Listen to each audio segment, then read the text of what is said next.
So Fotios Drakopoulos uses he, him pronouns. He is currently a PhD student with Sarah Verhulst at Ghent University, which is in Belgium. And he's going to be talking about a convolutional neural network of the human inner hair cell and auditory nerve fiber complex. And if you did join for Saeed's talk, yeah, unfortunately, about that. Fotios? Right. I can't. Oh, there you are. Yeah. I was just going to say I can't see you. Let me just set it up.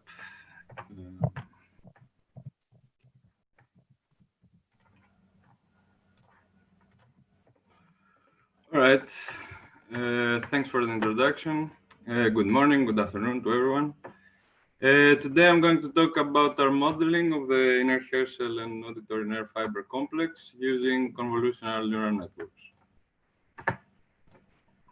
So over the years, the classical approach for modeling biophysical systems is using analytical mechanistic descriptions, and it has undoubtedly improved our understanding of how individual neurons operate and process such information.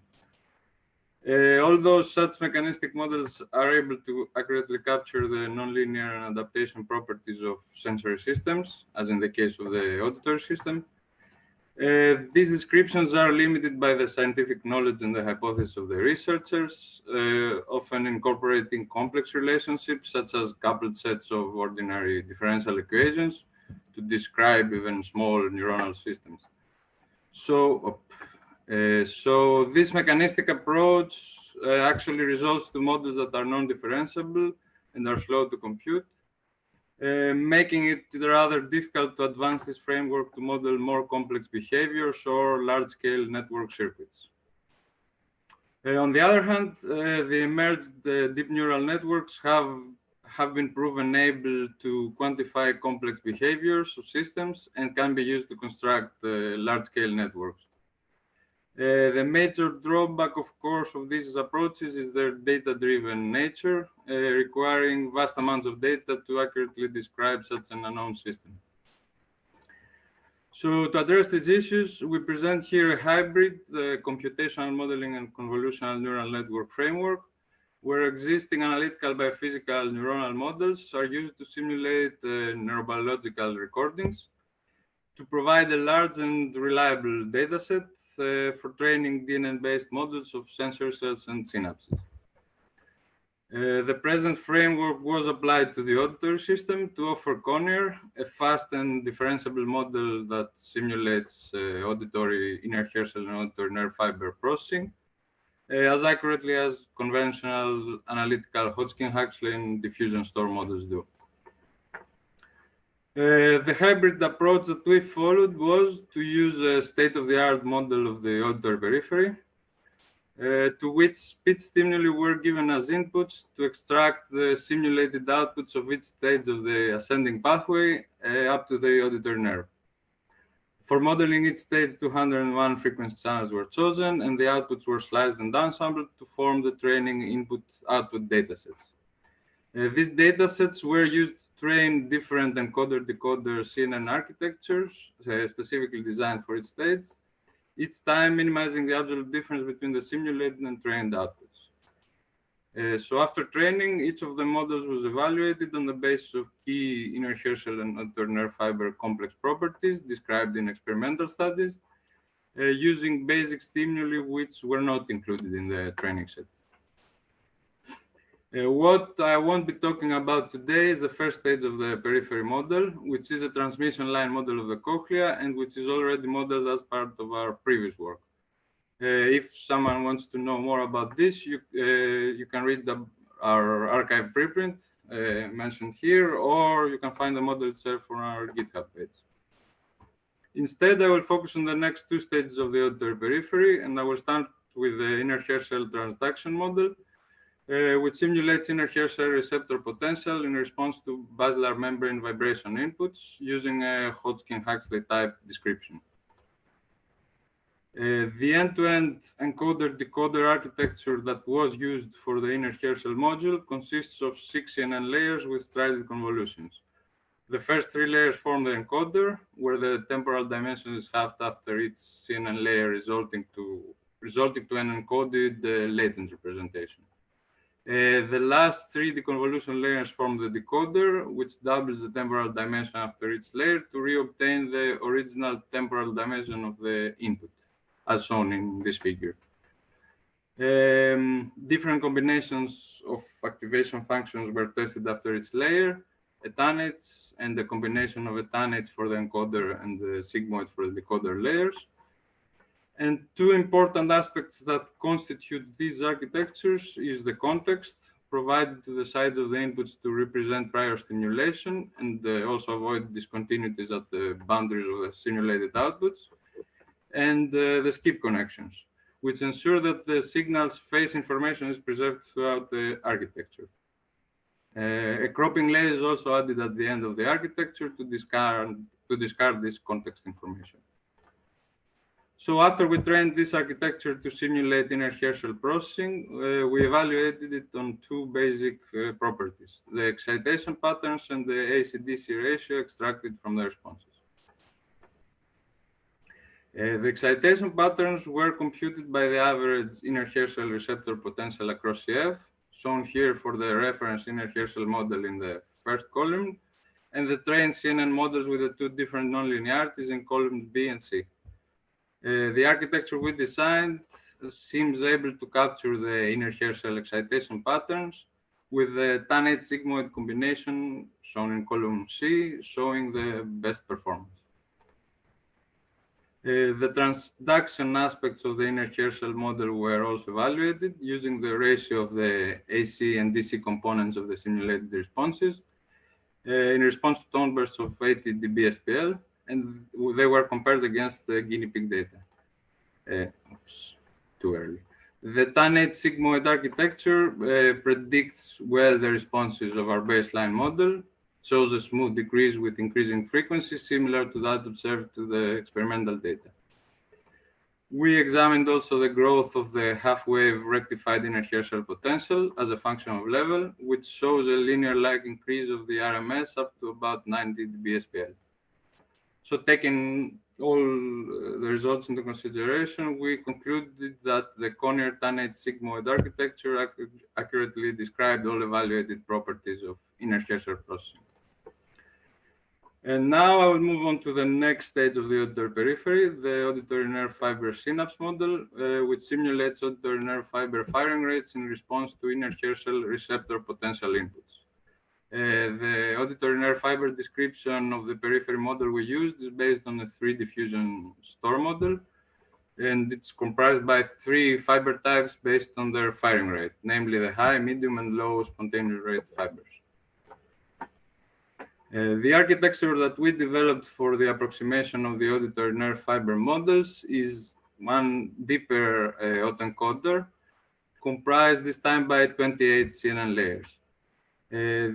The same architecture was trained for each of the 3 fiber types using the respective firing rate outputs. When compared to the Innerhaircell model, a longer input window and longer context was used. The choice for the window length and this deep architecture was made so that the slow adaptation properties of the ANFs can be adequately captured, and the longer context was chosen to capture the slow ANF recovery from prior stimulation.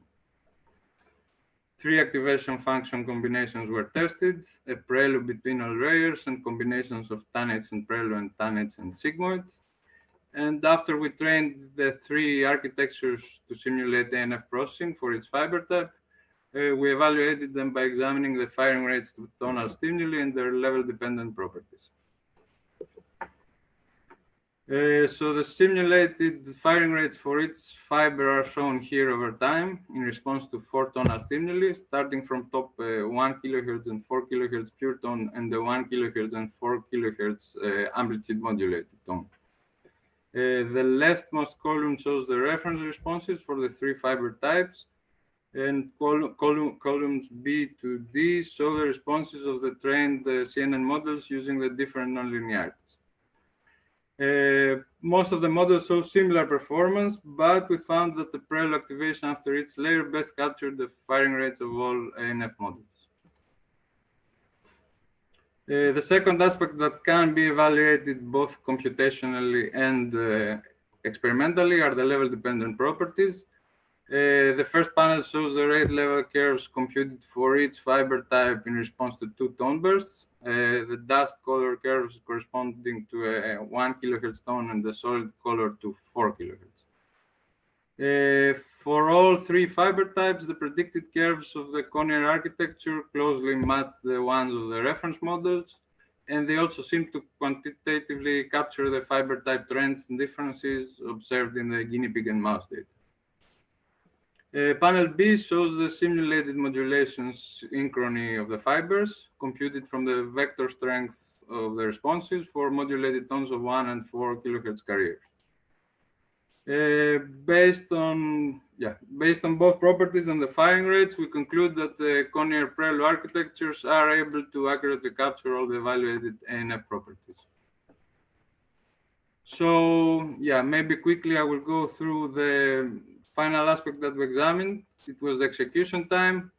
After we connected the Innerhaircell and auditory-nerve-fiber models together, we computed the average time required to process a single unit cochlear output corresponding to an approximately 80 millisecond speech segment. And we see a significant speed up compared to the reference Innerhaircell auditory-nerve-fiber model. And if we connect our previously developed cochlear model as well to this Innerhaircell auditory-nerve-fiber model, the full framework can simulate population responses with a latency of less than 13 milliseconds for the same speech segment. Of course, these architectures are parallel, so these models can also be run on a GPU, resulting in a much shorter execution time. And to conclude, we showed that the resulting CNN-based model accurately simulates auditory Innerhaircell and auditory-nerve-fiber processing. It offers a significant speed up compared to the reference model and can be differentiated, making it suitable for backpropagation purposes and applications.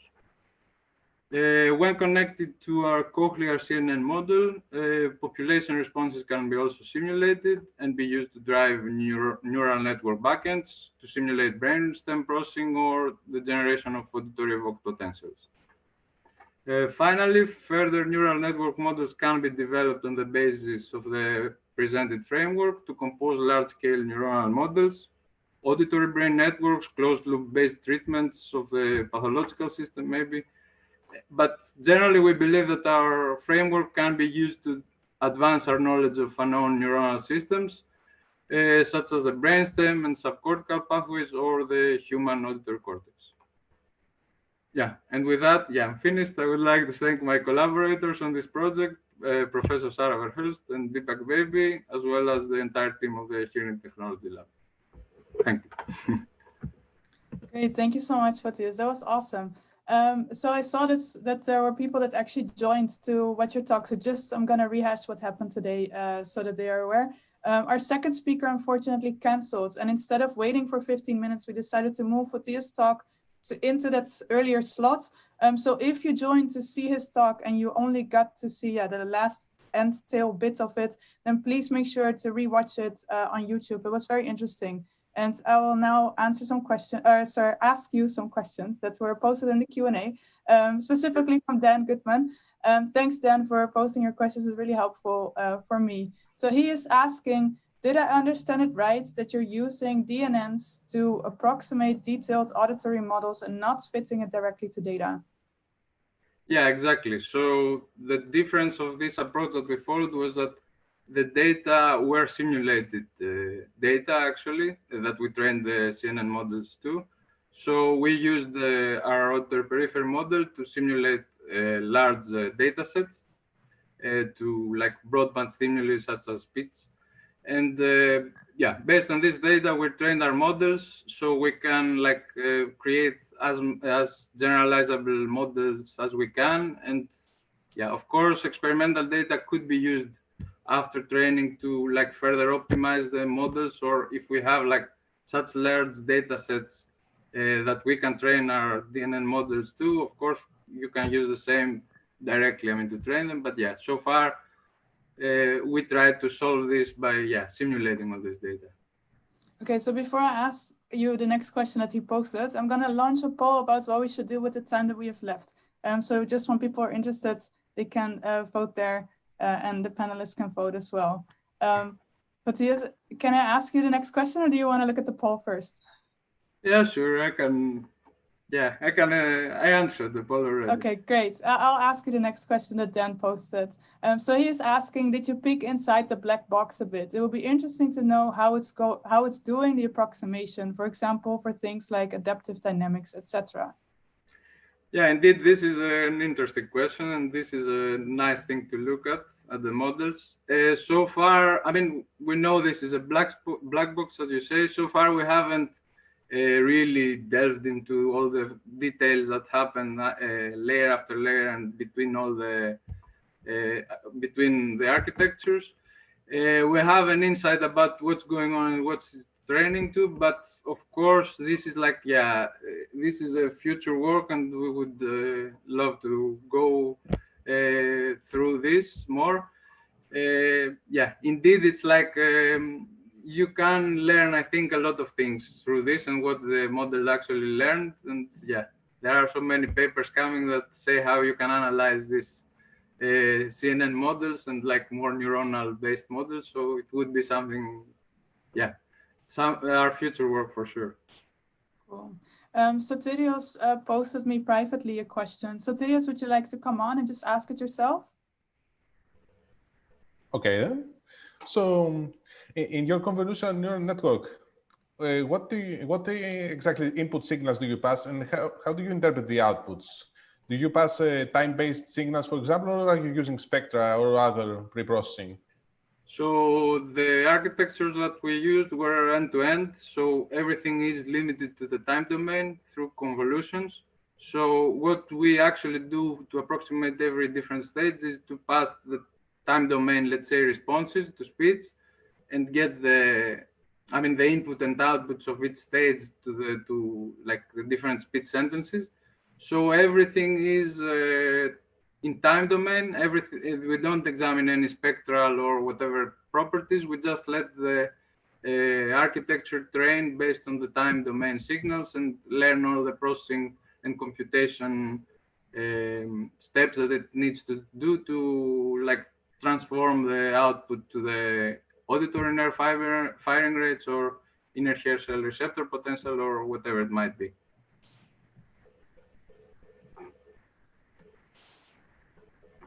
Dan posted another question. So Soterios, was that the answer you were looking for? Yeah, I hope so. I didn't ask. So Dan is asking, can it tell you something unexpected? So I think he's going back to the previous question, right? For example, maybe it learned something about your detailed model that you hadn't realized yourself. Yeah, this is a nice realization. I mean, as I said, it's actually a bit linked to the previous question. It's actually something like really interesting to start examining this model and to see like what new aspects might come out of this. And I think like this CNN or DNN or these artificial neural network based architectures can indeed give you new insights about the model, or maybe we could learn more about the underlying mechanism or the dynamics of the system. But yeah, as I said, so far we haven't really invested into examining into detail what exactly the model learns and does and what new aspects we could get out of this. But yeah, this would be for sure like something worth exploring. I mean, yeah, it's more or less the same answer that I gave before, but it's something like, I know that, I mean, these models like new need novel ways of looking at the, like, we should look, I think that these models more like biological systems and not like computational models to analyze them. And this is like a whole new like field of analyzing these black boxes, let's say. Mm-hmm. So yeah, this would be nice to gain some insight, like more ideas about the models that we didn't get from the computational model so far. All right. And it's probably a stretch to ask you if you can speculate on what you expect to find, because then it would be not so surprising. Yeah. So most people actually voted to extend the Q&A. I see that your supervisor Sarah is also posting answers to Dan in the Q&A. Yeah, thanks. Dan just joined us on stage. I don't know, Dan, if you have any other questions, then feel free, of course, to ask them. Thank you for joining us. Oh, I think I've got the wrong camera. You're orange. Maybe it's the right camera.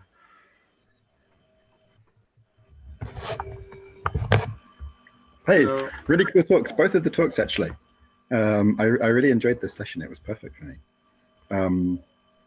Yeah, I'm really excited about this sort of direction of the work, and I love what you've been doing here with the setting up the sort of deep learning version of a much more detailed model. I mean, I think it's already really cool that you can accelerate what you've done, the speed of the models so much. But I guess I'm most excited about like when you can start going beyond that and start learning things about the model that was somehow there and what your models already had, but you didn't know. I guess that's the bit that gets me really excited. No, I agree. I mean, definitely, it's like, yeah, the processing time benefit is indeed something significant, but yeah, indeed, all the new like ways to look at this after training these models are like, yeah, vast, let's say. I mean, there are many ways many applications or many, yeah, Sarah is here, I see as well. Hey, Sarah. I was a bit surprised by the pop-up of the video, but okay, whatever. Yeah, but I think it will be really interesting to see the development, also how like the spiking neural network models, the really large scale networks that like Brian and Fotios are working on, how that'll interfere with or start interacting with like these very detailed models because we lack some sort of this computation power, and I think it's a step in that direction. I think we're gonna start being able to really start exploring much bigger questions now somewhere in the brainstem or cortex with this. Yeah. Yeah, I'd definitely be interested to see if you could like throw in some sort of transfer learning. I think you mentioned it, like you train it up on your model to start with, and then you. No, yeah, that's definitely an idea that is easy to like pursue. I mean, once you have a trained model, you can try like using with transfer learning, yeah, experimental data and see what happens and see what like, yeah, how the architecture changes, for example. I mean, yeah, we don't know if it will be as generalizable as before, what will happen, but still, yeah, it's like only by analyzing these models, it's exciting by itself. I mean. Yeah, there are like two aspects in that. Like transfer learning was for us easy in the more peripheral stages to go from a normal hearing cochlea to a hearing impaired cochlea. So you can also think if those higher up neural structures start getting deficiencies, I think you can get transfer learning to actually go from impaired type of deterministic models to get them in this concept. And the other one is, and Fotios wasn't showing this here, but so we've applied this on our auditory nerve fiber models, but we've now also tested the same structure of model onto a number of existing open source models like that. And it seems to work rather well too. So of course the parameters have to change to the specifics of that model, but generally the structure can work for different types of models. So hopefully also other people who have like already mechanistic models available can also use that framework to train their own model. And so when we over time get better deterministic models, because neuroscience data improves, then I think we can easily sort of every time make our fast approximation of whatever is new. Mm. Yeah, indeed, I didn't show that, but it seems that like our method can be generalizable to any other like similar descriptions. So yeah, we tried this with a different Innerhaircell model. We tried this with a different auditory-nerve-fiber model, and it seems to show like, yeah, once you select like a proper architecture that can like simulate and capture all these properties that the specific mechanistic models have, yeah, it's easy to use it with other models or yeah, other descriptions and everything. That was Cool. great. Thank you so much.